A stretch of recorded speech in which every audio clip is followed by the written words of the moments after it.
Siti Aisyah bingung di saat melihat seperti itu. Ditaruh pelan-pelan wajah Rasulullah. Sambil menangis lalu berkata, Rasulullah sudah meninggal.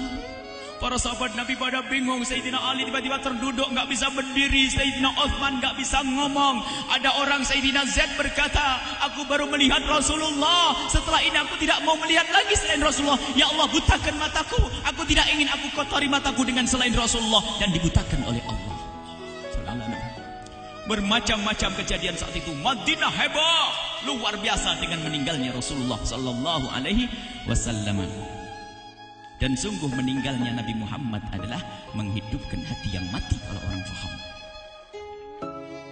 Tiba-tiba Sayyidina Abu Bakar datang. Setelah Sayyidina Umar mengatakan, siapa yang mengatakan Muhammad meninggal akan aku penggal lehernya. Jangan seperti orang-orang Nabi Muhammad sekarang lagi pergi seperti waktu Musa pergi kepada Tuhannya, kepada Allah, nanti akan kembali kepada kita. Muhammad belum meninggal. Ini adalah karena kecintaan Sayyidina Umar bin Khattab, tidak ingin Nabi Muhammad pergi. Tiba-tiba datang Sayyidina Abu Bakar As-Siddiq lalu masuk ke kamarnya Rasulullah, lalu masuk kepada Rasulullah, kemudian mengecup kening Rasulullah, dan Sayyidina Abu Bakar berkata, ya Rasulullah, tibta hayyan wa mayyita. Ya Rasulullah, engkau tetap harum dalam keadaan hidup dan harum setelah meninggal dunia. Sallu ala Nabi Muhammad. Hingga sampai setelah hari besoknya meninggal Rasulullah, Senin sore, Selasa malam, Rabu dikubur Rasulullah sallallahu alaihi wasallam. Setelah dikubur, Sayyidat Fatimah bertanya kepada Sayyidina Abdullah ibn Abbas, Sayyidina Anas, wahai Anas, hai Anas, sambil menangis Sayyidat Fatimah Zahra, hai Anas, bagaimana engkau tega? Atabat anfusukum an tahtu ra'sa Rasulillah. Apakah engkau rela menaburkan debu di atas kepala Rasulullah? Sayyidina Anas menangis kaget, ya wahai binta Rasulillah, kalau kami tidak dilupakan oleh Allah, niscaya tidak ada yang bisa mengubur Rasulullah. Jadi saat itu dilupakan oleh Allah, sehingga mereka tidak menyadari melakukan itu semua. Kalau mereka sadar, tidak akan bisa mengubur Rasulullah sallallahu alaihi wasallam. Ini yang diungkapkan oleh Sayyidina Anas. Kalau seandainya kami tidak dilupakan oleh Allah, niscaya kami tidak akan mampu mengubur Rasulullah sallallahu alaihi wasallam.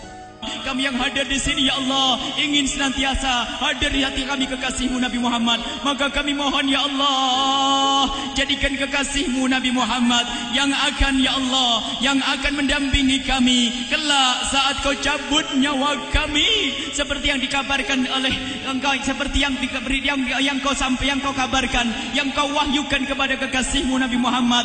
Wa absyiru bil jannati, semua hamba yang beriman akan menyaksikan surga, ya di saat dicabut nyawa mereka, dan surga, di tempat surga itu yang paling mulia adalah Nabi Muhammad. Maka kami mohon, ya Allah, saat Kau cabut nyawa kami, ya Allah, hadirkan Nabi Muhammad di hati kami, ya Allah. Dan kami mohon, ya Allah, saat di alam barzah nanti, ya Allah, saat yang sangat mengerikan itu, ya Allah, kami mohon hadirkan kekasih-Mu Nabi Muhammad, sehingga kami tidak takut dan gentar lagi dengan malaikat mungkar nakir. Dan ya Allah, kami mohon di saat di padang mahsyar nanti, ya Allah, hadirkan kekasih-Mu Nabi Muhammad. Jadikanlah kekasih-Mu Nabi Muhammad yang akan menemani kami dan akan membonceng kami, membawa kami ke telaga Kausar. Lalu kami diberi air minum dari air telaga Kausar hingga kami tidak akan haus selama-lamanya. Ya Allah, jadikan kekasih-Mu Nabi Muhammad yang akan menemani kami di saat kami menyeberang Siratal Mustaqim hingga kami tidak akan terjerumus ke neraka jahanam. Dan jadikan kekasih-Mu Nabi Muhammad yang akan kami saksikan setiap saat di surga-Mu, ya Allah. Ya Allah, jadikan kekasih-Mu Nabi Muhammad yang senantiasa, ya Allah, kami lihat kelak di surga. Dan jadikan ucapan kami di akhir hayat kami kelak adalah, ya Allah, kalimat yang kami ucapkan di akhir hayat kami kelak, ya Allah, adalah kalimat agung dan mulia, la ilaha illallah Muhammadur Rasulullah. La ilaha illallah Muhammadur Rasulullah. La ilaha illallah Muhammadur Rasulullah sallallahu alaihi wasallam. Rabbana atina fid dunya hasanah wa fil akhirati hasanah wa qina adzabannar. Wa sallallahu ala sayyidina Muhammadin wa ala alihi wa sahbihi wasallam. Walhamdulillahirabbil alamin. Al-Fatihah.